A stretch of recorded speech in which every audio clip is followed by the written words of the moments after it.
우리 성도님들 새해에는 더욱 건강하시고 주님의 복 풍성하게 누리시기를 축복합니다. 자, 그런데 우리가 새해에 이 복을 많이 누리려면 어떻게 해야 될까요? 예수님을 주인으로 온전히 모시고 따라가면 됩니다. 오늘은 바로 그 이야기를 하려고 합니다. 예수를 주로 고백하는 공동체. 우리 과림리교회가 그런 교회인 줄 믿습니다. 교회 다니고 싶다라는 고백을 저 스스로 많이 할 때가 있습니다. 교회를 이미 다니고 있음에도 불구하고 목회 여정 속에 교회 다니고 싶다 이런 고백이 제 안에서 넘쳐나는 이유는 목회자로 살다 보니까 때로는 성도로서 누리는 그 신앙생활이 그리워서 그냥 나도 교회 다니고 싶다 그런 생각을 하게 되었던 것 같고요. 그리고 더 중요한 이유가 있는데 교회 다니고 싶다라는 고백 속에는 교회다운 교회를 다니고 싶다. 여러 교회를 이렇게 저렇게 오가는데 또 이런 교회 저런 교회 소식을 많이 듣게 되는데 정말 이게 교회다운 모습인가를 때로는 고민해야 될 때가 있습니다. 그러다 보니 교회다운 교회를 다니고 싶다. 어느덧 그런 소망이 되었고요. 담임 목회를 하면서는 교회다운 교회를 만들어가는 일에 헌신하고 싶다. 이 일을 위해서라면 목숨 바치는 게 조금도 아깝지가 않다. 그런 고백을 하게 됩니다. 왜냐? 교회는 이 땅의 생명의 샘줄기이기 때문입니다. 만약에 우리가 1970년에 이 땅에 과림리 교회가 세워졌는데요. 과림리 교회가 그때 이 지역에 세워지지 않았다면 어땠을까요? 생각하기도 싫을 만큼 너무너무 어두운 땅이 되지 않았을까 두려움이 다가오기까지 합니다. 그런 이 땅에 교회다운 교회가 있다는 것은 하나님의 빛이 그 교회를 통해서 이 땅을 비추는 역사가 일어난다는 것입니다. 교회는 진짜 교회도 있고 가짜 교회도 있습니다. 우리 성도님들이 너무 잘 아시는 것처럼 많은 이단 교회들은 가짜예요. 사이비 교회들도요, 예수님 믿는다고 하고 예배도 드리고 그냥 봐서는 교회 같아요. 그런데 알고 보면 가짜입니다. 진짜 교회와 가짜 교회 사이에서 건강한 교회가 있고 건강하지 못한 교회가 있는데 우리 과림리 교회는 어떤 교회가 되어야 될까요? 우리 과림리 교회는 정말 교회다운 교회, 진짜 교회를 향해 나아갈 수 있기를 축복합니다. 예수님을 어떻게 고백하고 있는가가 그 교회의 건강성을 점검해 볼 수 있는 척도가 됩니다. 우리 성도님들은 예수님을 어떤 분이라고 생각하십니까? 나에게 건강의 복과 부요함과 또 죽어서는 천국도 보내주시고 이 땅에서는 성공 누리게 하시고 높은 지위로 인도해 주시고 죽지 않고 영원히 사는 그 영생의 불로초 같은 그러한 은혜를 주시는 분으로 예수님을 생각하십니까? 맞습니다. 하늘과 땅의 모든 권세를 지니고 계시기에 예수님은 그렇게 우리에게 복을 주시는 분이 맞습니다.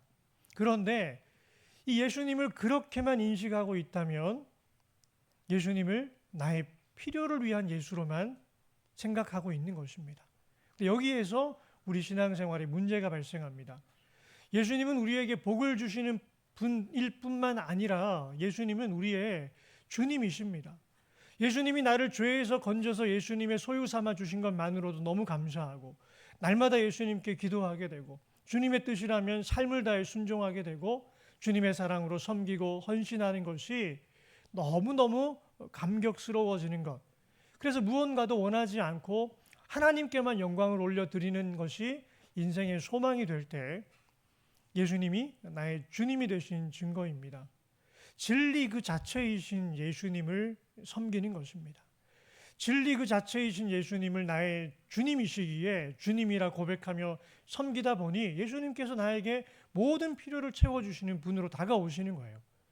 그런데 우리의 우선순위가 예수님이 나의 주인 되신다는 고백은 잊어버린 채 예수님을 나의 도구로 삼아서 내가 원하는 것을 누리기 위해 예수님을 섬긴다. 이것은 마치 이방 종교에서 이방 신을 섬기는 것과 같은 원리로 예수님을 바라보는 것입니다. 우리 성도님들에게 예수님은 어떤 분이십니까? 주님이십니까? 아니면 그저 나의 필요를 채워주는 도구입니까? 점검하셔야 됩니다. 왜냐하면 마귀가 만들어 놓은 오늘의 이 교회 현실을 한마디로 말하면 그리스도 없는 기독교입니다. 기독이라는 말은 그리스도라는 저 단어를 한자어로 음역했다가 다시 한글로 이렇게 번역되는 가운데 기독을 원래는 그리스도라는 단어에서 그렇게 한자 음역한 그 결과로 우리는 예수 믿는 이 예수교를 기독교라고 그렇게 부르게 되었습니다. 그러니 그리스도 없는 그리스도교 이런 의미가 되겠지요. 예수님이 교회 안에 계셔야지 교회가 되는데 이 예수 그리스도가 없으면서 교회라고 이름을 붙이고 간판을 달아놓은 것, 이게 현대 교회의 가장 큰 위기라고 이구동성으로 너무나 많은 학자들이 그렇게 이야기를 하고 있습니다. 좀 단순하게 표현하면 주인이 사라진 교회를 다니고 있는 것입니다. 주인이 사라진 교회. 여러분, 과림리교회 주인 누구십니까? 예수님이세요. 그런데 예수님이 없어도 교회를 할 수 있다면 주인이 사라진 껍데기 교회, 가짜 교회를 다니고 있는 겁니다. 왜냐하면 교회는 주인에 대한 고백으로 시작되었기 때문입니다. 세상의 중심에서 예수님은 던지시는 질문이 있지요. 너희는 나를 누구라 하느냐? 예수님께서 이 질문을 던지신 저 장소는 가이사랴 빌립보입니다. 가이사랴, 시저라는 말이죠. 로마 황제를 지칭하는 대표 명사입니다. 대명사입니다. 그러니까 이 가이사랴라고 해놓고 이 땅은 황제의 것입니다. 로마 황제가 이 땅의 주인입니다라고 고백하면서 누가 그 땅을 그렇게 새롭게 만들었냐? 그 신도시를 건설한 게 빌립입니다. 헤롯 빌립, 헤롯 대왕의 아들로서 그 지역을 가이사랴 빌립보라고 하면서 가이사랴를 앞세우고 가이사랴를 위해서 빌립이 이 땅을 만들었습니다라는 고백을 담아서 가이사랴 빌립보라고 했고, 오늘 성경 본문에는 이제 개역 개정으로 되면서 빌립보 가이사랴 이렇게 번역을 했는데요. 빌립보 가이사랴는 빌립의 가이사랴라는 뜻입니다. 그런데 원문을 보게 되면 어쨌든 이 지명은 가이사랴 빌립보로서 가이사랴를 위해서 빌립이 헌정한 도시입니다. 가이사랴가 큰 왕이고 나는 작은 왕입니다라고 황제의 권위를 의지해서 자기의 권위를 확장하려고 하는 이 빌립의 야욕이 드러나는 도시가 바로 가이사랴 빌립보입니다. 정치 권력의 중심이 되어 있던 도시이고요. 종교적 권력으로 판이라고 하는 신을 섬기던 그런 도시입니다. 우리가 판의 미로 뭐 그런 얘기 들어보셨을 때 했을 텐데요. 그게 바로 이 판신에 대한 이야기에서 시작이 됩니다.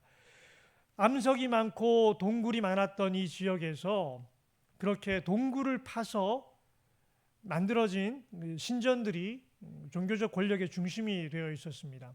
그리고 특별히 이 가이사랴 빌립보에는 뭐가 있었냐? 음부의 문이 있었습니다. 이렇게 지하 동굴을 보면서 저 동굴을 따라 들어가면 하데스, 지하 세계로 간다, 음부로 간다. 큰 틀에서는 이제 지옥으로 향해 가는 지하 세계의 권력을 향해 가는 그 문이 있는 음부의 권세가 있는 곳이 바로 가이사랴 빌립보였습니다. 예수님은 그 세상 권력의 중심에서 권력을 더 얻어보고자 피라미드의 꼭대기로 올라가고자 하는 그 빌립의 야욕이 가득한 그 도시의 한가운데서 너희는 나를 누구라 하느냐라고 묻고 계신 겁니다. 그런데 베드로가 기가 막힌 고백을 하지요. 함께 읽어볼까요? 주는 그리스도시요 살아계신 하나님의 아들이시니이다. 이 무슨 말입니까? 가이사랴가 주가 아닙니다. 빌립이 주가 아닙니다. 세상 그 어떤 인간도 주님일 수는 없습니다. 지금 내 눈앞에 계신 예수님 당신이 주님이십니다. 나의 주님은 그리스도시요 살아계신 하나님의 아들이십니다. 예수님이 베드로의 이 고백을 듣고 야, 이 고백은 네가 한 고백이라고 하기보다는 하늘에서 너에게 내려주신 하나님 아버지가 주신 선물과 같은 고백이다. 즉 하나님의 도장을 찍어주는 진리에 대한 확증을 해주시는 표현을 하시게 됩니다. 그리고 이 반석 위에 내 교회를 세우리니. 이게 무슨 말입니까? 예수님을 주님으로 고백하는 그 신앙 고백이 반석이라는 것입니다. 그 반석 위에, 그 신앙 고백 위에 내 교회를 세운다 하셨습니다. 그러기에 교회는 어떻게 세워집니까? 예수님을 그리스도로 살아계신 하나님의 아들로 고백하며 그분을 나의 주님으로 영접하는 사람들이 모이게 되면 그 신앙 고백이 그들의 반석이 되어서 그 무리를 예수님은 교회라 부르시는 겁니다. 그리고 이 교회에 주신 약속이 있지요. 음부의 권세가 이기지 못하리라. 스스로 왕이 되고자 하는 빌립의 그 권세도 이기지 못하고 이미 황제의 권한을 누리고 있는 스스로 신이라 자부하는 가이사랴의 권세도 이기지 못하고 지하세계에 보이지 않는 신적 권세, 그 하데스의 음부의 권세도 이 교회를 이기지 못할 것이다. 왜요? 예수님께서 이 교회의 주인이 되시기 때문입니다.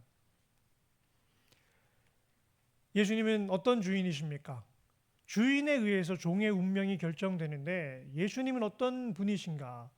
우리 주님의 완전한 정체성을 볼 때 먼저 베드로가 했던 고백이 있죠. 주는 그리스도시요.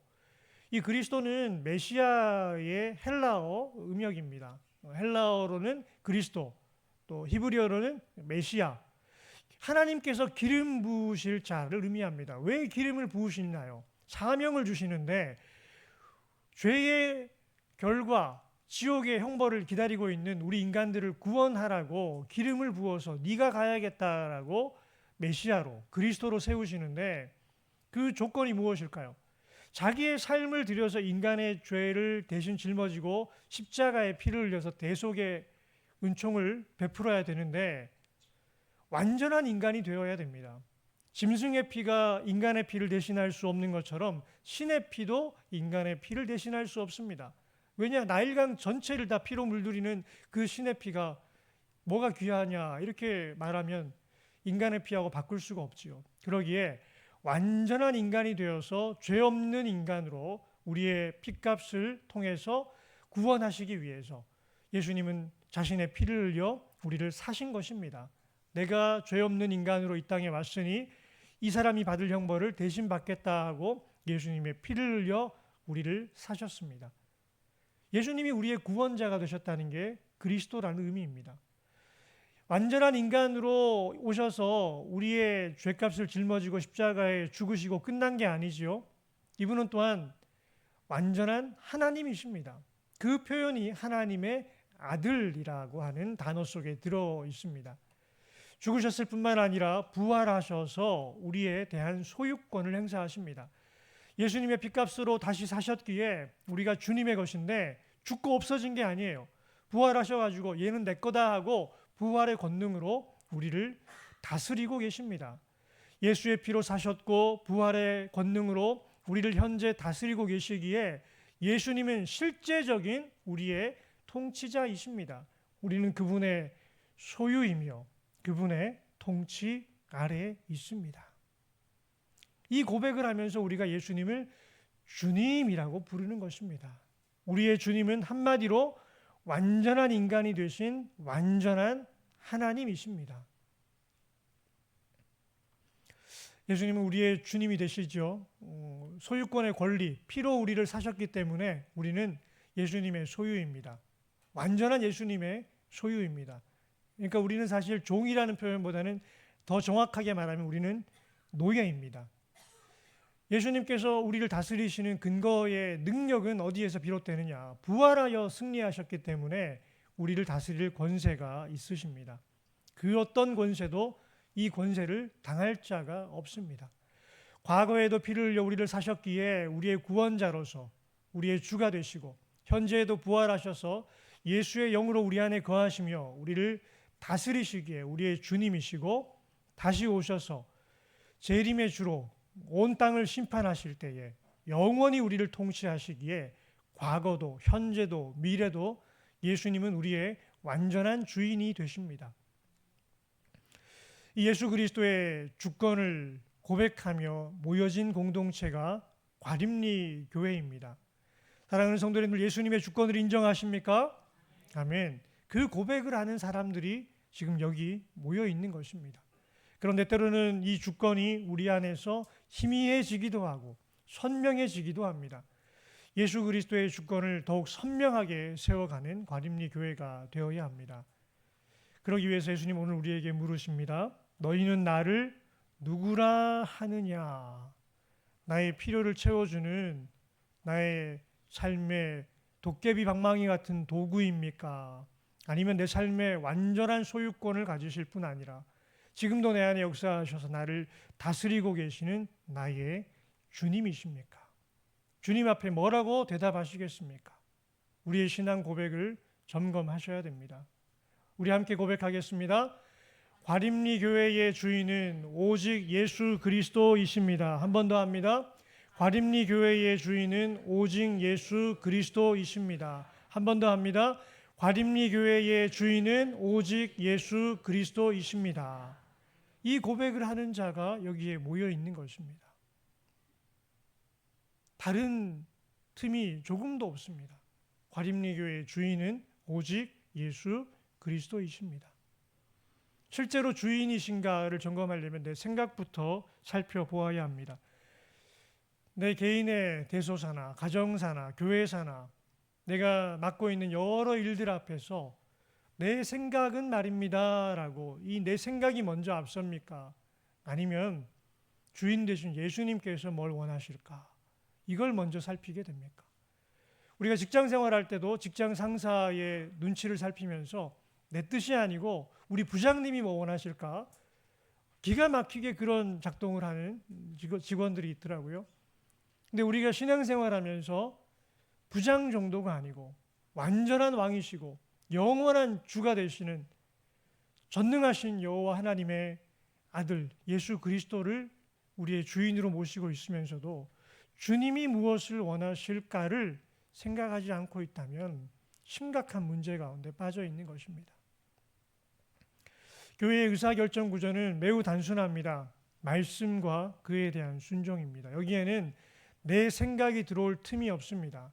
내 생각은 주님 말씀이 무엇인가를 분별하기 위해서 내 생각이 작동하는 것입니다. 우리의 의견은 말씀이 무엇인가, 말씀에 대한 해석을 두고 우리가 의견도 나누는 것입니다. 토의도 합니다. 회의도 합니다. 그런데 그 모든 것은 주님의 뜻이 어디 있는가를 위해서 우리가 그 말씀 붙들고 그렇게 여러 땀을 흘리며 진통을 겪어가며 의사결정 과정을 거치게 됩니다. 그 결과 우리의 목적지는 어디입니까? 오직 순종입니다. 우리는 순종하기 위해 모인 사람들입니다. 오직 하나님께 순종하기 위해서 토의도 하고 고민도 하고 기도하면서 주님의 뜻이 명확할 때 우리의 목숨을 걸고 삶을 다하고 자녀들의 운명도 걸고 우리 교회의 운명도 걸고 때로는 나라와 민족의 운명까지도 하나님께 내어 맡기며 내 눈에 보기에 어떠하든지 주님 뜻이라면 그 말씀에 순종하는 공동체, 이것이 교회입니다. 뭔가를 앞두고 분주하게 고민하며 이러해야 될까 저러해야 될까, 회사에서는 그렇게 논쟁하지요. 경제적으로 어떤 문제가 있을까, 기대 효과는 무엇일까. 그런데 교회는 그런 과정이 없습니다. 교회는 내 의견을, 더 좋은 의견을 내기 위한 곳이 아니고요, 오히려 비우기 위한 과정으로 회의도 하는 것입니다. 주님의 뜻이 아닌 건 내려놓고 이것도 내려놓고 저것도 내려놓고 다 내려놓기 위해서 과정을 거치게 됩니다. 그 과정을 통해서 드러나는 게 있습니다. 주인이 누구인가 하는 것입니다. 과림리 교회의 주인은 정말 누구이십니까? 입술로는 예수님을 주인이라 부르는데 의사결정 과정을 보면 주인이 예수님이 아닌 경우가 있습니다. 사람이 주인인 교회가 있습니다. 목소리 큰 사람, 헌금 많이 내는 사람, 영향력 있는 사람의 의견이 주님의 뜻보다 우선됩니다. 목소리 큰 사람이 주인이고 헌금 많이 내는 사람이 주인이고 영향력 있는 사람이 주인이라는 증거입니다. 결정적 기준이 사람의 비위를 맞추는 것으로 공동체의 문화가 형성되어져 있다면 지금 사람이 주인인 교회를 세워가고 있는 것입니다. 이 교회는요, 소망이 없는 교회가 되어버려요. 심지어는 목소리 큰 사람, 헌금 많이 내는 사람, 영향력 있는 사람에게도 교회를 빼앗아 버리는 게 되어버립니다. 비참한 교회가 되는 거예요. 그리고 기왕이면 내 목소리가 더 커지고자 하는 문화가 형성되고 권력으로 투쟁하게 됩니다. 회사에서 내 의견이 더 많이 반영이 되어야 승진도 있고 이 회사에 대한 지분도 얻어가기 때문에 권력 투쟁하는 것처럼 교회 안에도 그런 모습이 형성되는 겁니다. 의견 중심의 의사결정입니다. 주님의 뜻을 구하지 않습니다. 다수결의 의지에 의해서 우리의 의견이 모아지면 그게 곧 의사 결정이 되어버립니다. 그리고 교회의 행정을 종교사업하는 것처럼 자본주의 세상 속에서 자본주의의 흐름을 따라서 교회 행정이 이루어지게 됩니다. 영적으로는 침체하게 됩니다. 주님의 임재를 경험하지 못합니다. 핵심 인물들이 권력을 잡아버리기 때문에 그 권력에 대한 두려움이 있습니다. 피라미드 조직처럼 교회가 병들어가게 됩니다. 사랑하는 성도님들, 과림리 교회 이런 교회가 되기를 원하십니까? 아니요. 기득권을 제가 용납하지 않는 이유는요, 기득권을 형성하게 되면 그분들이 제일 불쌍한 사람들이 돼버려요. 주님에게서 멀어지고 주님에게서 떨어져 나가게 됩니다. 신앙의 대는 그리고 끊어지게 됩니다. 사랑하는 성도님들을 어떻게 제가 그냥 두고 보고 있어요? 우리가 이렇게 가면 교회를 망가뜨리는 거고, 주님 앞에 섰을 때 그 부끄러움을, 그 책망을 다 감당할 길이 없습니다. 예수님이 주인 되신 교회는 어떠할까요?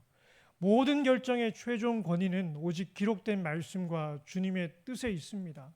사람이 아닌 주님이 교회를 이끌어 가십니다. 여러분, 이게 정말 가능할까요? 그럼요. 예수님은 살아계시고 말씀하시는 분이세요. 우리가 정말 주님의 뜻을 구할 때 우리 안에 한 마음을 주시는 분이십니다.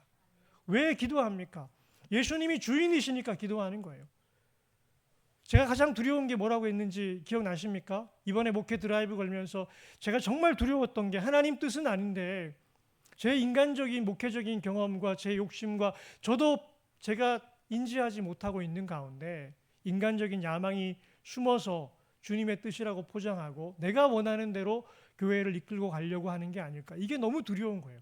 그거는요, 하나님 앞에 섰을 때 그 결과가 비참합니다. 제가 어떻게 이걸 너무 잘할까요? 목회자로서 너무 많이 속았습니다. 마귀에게 너무 많이 속았어요. 열심히 있고 열정이 있고 결과가 당장은 좋아 보이고, 근데 지나고 나서 보니까 완전히 마귀에게 붙들려 있었던 거예요. 제 안에 있는 야망이었습니다. 권력욕이었습니다. 당장은 제법 그럴싸해 보이는 그런 목회를 했지만 그 죄값이 너무 무거워서 지금도 감당이 안 돼요. 목회만 안 했으면 좋았을 걸. 이 두려움이 제 안에 너무 큽니다. 목사만 아니었어도 이렇게 힘들진 않을 텐데. 그리고 이제 남은 인생은 다른 게 아무것도 없어요. 예수님 원하시는 게 뭔가? 여기에 목숨을 거는 겁니다. 자주하는 마음으로, 속건제를 드리는 마음으로. 목회를 얼마나 더 할지 모르지만 주님이 허락하시는 그날까지는 주님의 뜻을 구하고 거기에 그냥 목숨을 거는 거예요. 너무 당연한 것 아니겠습니까? 우리 성도님들 의견을 무시한다는 게 아니에요. 귀를 열고 들으면서 우리 성도님들의 음성을 통해 주시는 주님의 뜻을 구하는 겁니다. 그리고 주님의 뜻이 확실하면 그냥 가는 겁니다. 우리는. 너무 당연한 것 아니겠습니까? 순종할 수 있는 은혜가 감사해서, 헌금 드리는 것도 감사해서, 나 같은 죄인이 주님께 쓰임 받을 수 있는 게 감사해서, 무익한 종의 한 사람으로 무엇을 하든지 그저 겸손하게 순종할 것뿐입니다. 기도 중심의 의사 결정입니다. 주님의 뜻이 무엇입니까? 주님의 뜻이 무엇입니까? 우리 성도님들 안에 이 마음을 주십시오라고 함께 기도하고, 장로님들이 오직 주님의 뜻 앞에 굴복하게 해주시고, 온 중직자들이 주님의 뜻 앞에 굴복하게 해주시고, 온 성도들이 한 마음 되어서 예수님의 뜻이 무엇인가를 묻는 그 문화가 형성될 때 우리 주님께서 기뻐하십니다. 그리고 우리는 한 몸이 되어서 갑니다. 예수님의 머리 되심을 인정하지 않는데 한 몸이 될 수는 없습니다. 몸은요, 머리의 통제를 받고 있기 때문에 몸입니다. 지금 제 두 팔을 보세요. 머리가 들라 하니 들고 내리라 하니 내리고 박수 치라 하니 박수 치는 것, 이게 가능한 건 머리에 순종하기 때문입니다. 교회가 이 은혜를 누릴 수 있습니다. 우리가 주님 안에 한 몸이구나. 그럴 때 영적으로 놀라운 기적을 체험하게 됩니다. 예수 그리스도께서 강하게 역사하시는 전능자의 주권이 얼마나 위대하신지를 경험하게 됩니다. 그리고 그 역사하심 가운데 너무나 당연하게 하나님에 대한 두려움이 회복되고 하나님을 경외하는 그 문화가 우리 다음 세대로 이어져서 신앙의 대가 끊어지지 않는 교회가 되는 것입니다. 이 장로교 정치제도가 참 묘한 성경의 원리를 잘 반영하고 있는 것은요, 장로교 정치제도는 누구를 수장의 자리에 세워야 될까를 고민하지 않습니다. 교황이 있던 그 시대는 어떤 교황을 세워야 교회의 수장 자리가 더 잘 감당이 될까? 그래서 콘클라베를 통해서 그 자리에 더 훌륭한 인물을 세우기 위해서 애를 씁니다. 반면에 이 장로교 정치제도는요, 주님의 자리를 그 누구도 차지하지 못하도록 견제하는 정치제도입니다. 주님께서 앉으셔야 되는 그 자리를 비워두게 하는 것. 목사도 앉지 못합니다. 장로도 앉지 못합니다. 성도님들이 다 단합해도 저 주님의 자리에는 앉을 수가 없습니다. 그 자리는 오직 우리 주님의 것입니다. 어떻게 하면 우리가 주님의 자리를 주님께 내어드릴 수 있을까요? 우리의 기준을 바꿔야 됩니다. 의사결정 가운데 세상의 방식, 내가 경험했던 것, 나에게 이익이 되느냐 마느냐, 여론이 어떠하냐, 다수의 의견이 어떠하냐, 다 참고사항일 뿐입니다. 예수 그리스도의 주권을 인정하는 방식은 무엇입니까? 오직 하나님의 말씀입니다. 정말 정직하게 주님의 뜻이 무엇인가를 구하고자 하는 그 순수한 마음으로 우리가 주님의 말씀을 듣고 순종하고자 할 때 우리 주님은 말씀하시고 과림리 교회를 인도하실 것입니다. 사랑하는 성도님들, 여러분의 주인은 누구이십니까? 정말 예수님 맞으십니까?